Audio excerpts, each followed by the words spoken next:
Well, Aloha. first off, I have to say aloha. Aloha. We're I'm so so happy to see I'm you. so My happy to goodness, it's been see you. such a long I time. know I it feel like the hasn't. last time I saw you was when the Hokulea was coming in. Probably.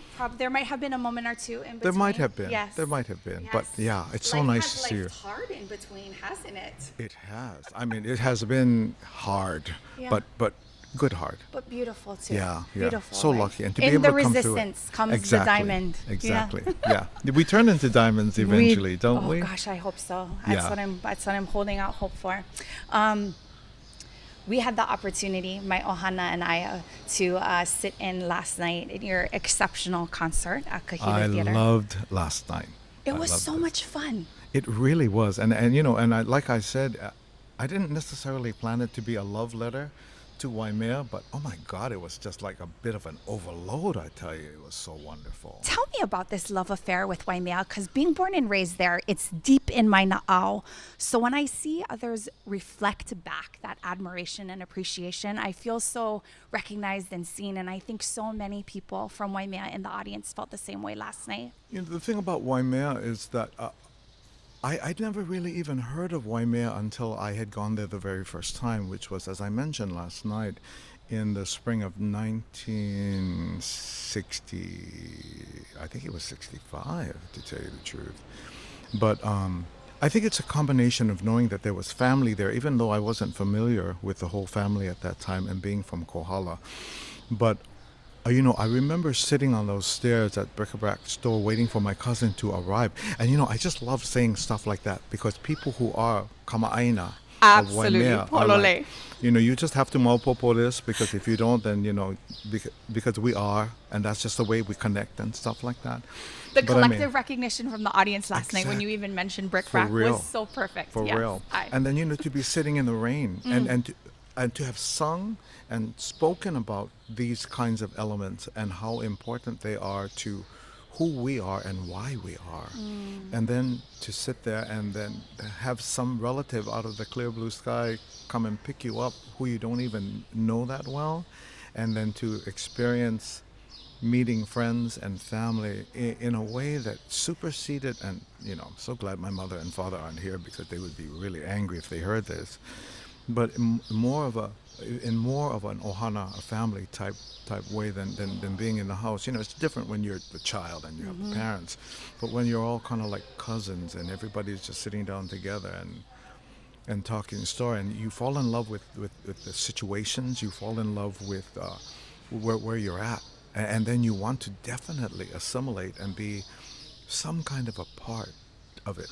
Then after that, when you finally get a grasp on that, you have the chance to thank, to be grateful, and to say thank you back, because it's really easy to just keep taking and taking and taking. And yes, you know, you can come and you can stay at little hotels, or you can stay at a cousin's house, on, you know, and before even Lakeland was even Lakeland, One was just Aina. for real, and like mama, you know. I, So, but it was basically Hilo. yeah, that's right. No, for real. Yes, See, I know. And you can talk like that because we know from that time. You know, I'm talking like the vernacular of the streets. I swear. But yeah, yes. And so my aloha for that runs deep, and I feel like I'm honored that I can feel that way, and that I can give back and not pretend I know what I'm talking about, but to know. If you need proof for names and streets and oh God, Cupcake Hill. You want to talk about Cupcake Hill? And Pu'uwa'awa, you want to talk about that? Come on, we go talk. Because I can do it, you know. And eventually it leads back to the show last night at the Kahilu Theater, you know. I remember performing at, you know, where they have the open market now, the old Kahilu Theater. Yes, Yeah. So I was in high school when we performed there. And then, you know, Richard built the new theater on the other side. Excuse me. And the transition for me was, I was a little bit heartbroken because I loved, you know, I've grown into a real old-fashioned guy. I like the old ways, and I like that old building. But I mean, you know, at one of those concerts years ago when Roland was still here, we were doing a song, and Roland had just released his Pele album. Oh, okay. And we were doing it, and the building started to sway because we had earthquake at that time. And I remember looking at Roland, and he looked at me, and I thought, well, if this is it, at least we're home, you know. And he was like, yeah, okay, so let's just keep playing then, you know, because it's, you just have that kind of a settled feeling that either everything's going to be all right, and if it isn't all right, it's going to be all right anyway. But I mean, how lucky. That's what struck me so much about your aloha in the makana that you gave to all of us last night in the concert, because it felt like Waimea is home for you. And that is not to take away from your one hanau in any kind of way. We recognize that. We have, you know, so much respect and appreciation and aloha for that. But when you talk about Waimea, it feels like home for me as someone who's of Waimea. So it's so beautiful to hear that it feels like home for you. Yeah, I love it. I feel very fortunate to be able to feel that and then to say that too. And you know, I mean, come on. That stage is so beautiful. It's not a lot of people, but it's a lot of people. And it's just right. And last night was just, it was like the fly on the haupia.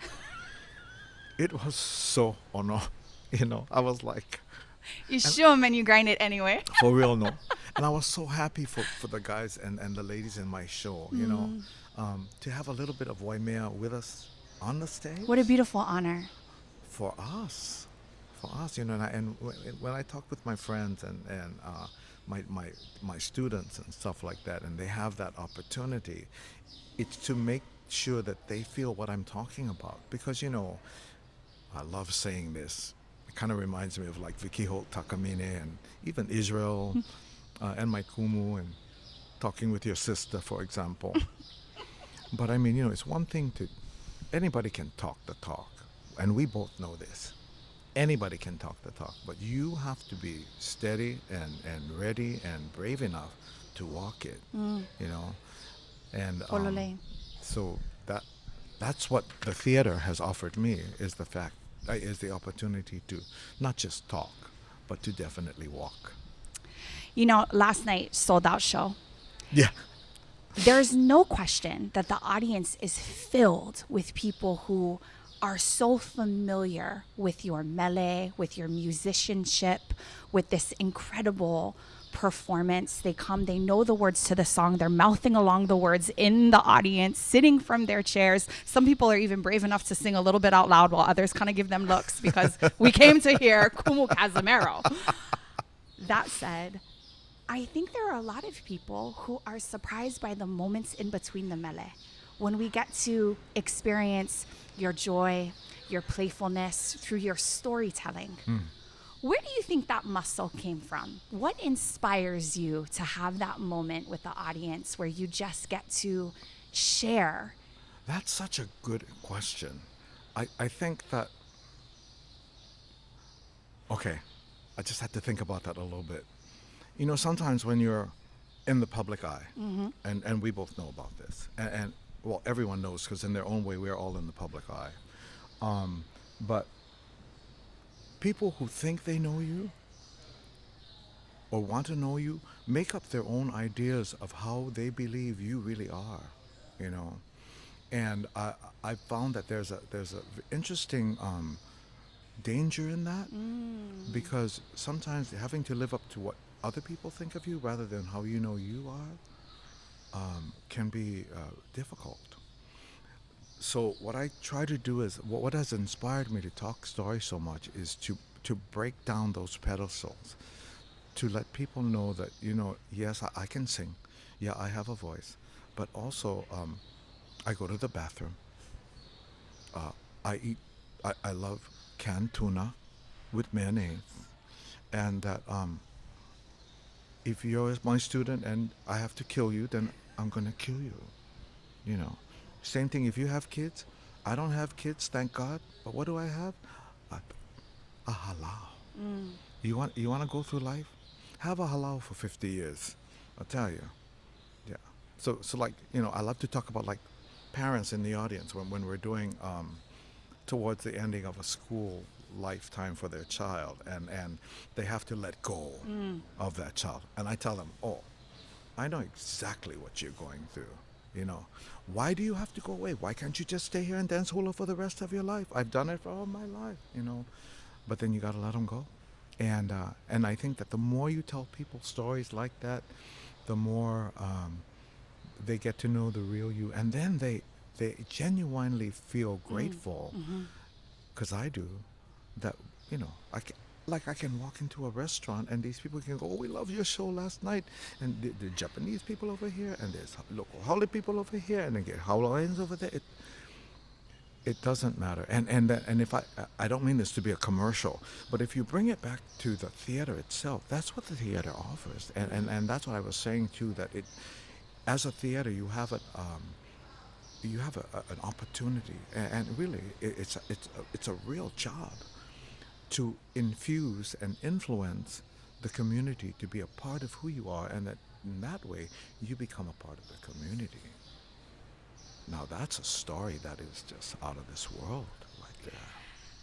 When we talk about transition, letting go, I'd be remiss if I did not ask if you are absolutely certain that this past year had to be your last Merrie Monarch. I am. I'm so happy to let it go. It's been a great run. What a journey. The interesting thing about it is that for some reason people think that, you know, we're just going to roll up and die. And that's why I said last night in the show, I was like, No worries, what no do you do worries. after Merrie Monarch? I said, we go kahilu. What else does everybody do? And then, you know, we're going to go shopping at Walmart or something like that. But life doesn't stop at Merrie Monarch. Thank you very much, but we have ourselves a great time. What an exceptional stage for all of the years that the festival has been in existence, and for the 50 years that you have been cultivating and just creating this beautiful opportunity for Haumana to rise up as dancers and to get the chance every 10 years that you go back to perform. But this is also now an equal opportunity for another halau to Yes. have a spot Yeah. on that Yeah. stage, to feel that, to look back 50 years That's from very now and to true. talk about their, you know, journey from beginning to end. And to leave a kind of stamp to say, yes, we can have a background of traditionalism, but every once in a while, punch that guy right in the throat, you know? Punch him. What the hell? This is the perfect transition because you have so many melekue. What do you feel has become the role of that, especially now, Hawaii 2025? You know, when they talk about us in the old days, Roland and I being a part of the Renaissance, the second one, I really do believe that in our time we were fighting against our own people who had been raised on the opportunity, on the fact that we had to support a foreign government, that there was no real, there was no worth in who we were and why we were. I think that what's happened through this kind of transition of the second Renaissance into what I call you guys, seriously, you guys being the third Renaissance, is that what we thought was never possible, you guys have shown us that it is possible. And so I think that my job for as long as I'm here is to support that, where before it was more important to not embarrass my parents or my kumu or any of our kupuna, because that's the last thing you want to do.